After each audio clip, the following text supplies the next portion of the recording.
Welcome back to the Happy Way Kitchen.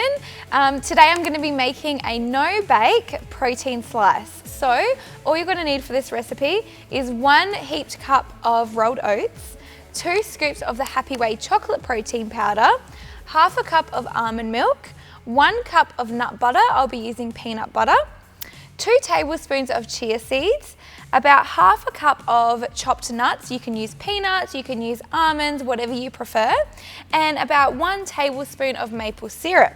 So to make this super quick and easy recipe, all you need to do is heat up the milk, the peanut butter and the maple syrup on a stove over medium heat until it becomes nice and runny.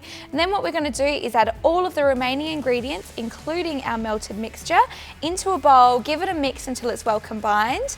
We're then going to add it into our lined baking tray, press it down, and then we're going to pop that in the fridge to set for approximately 2 hours.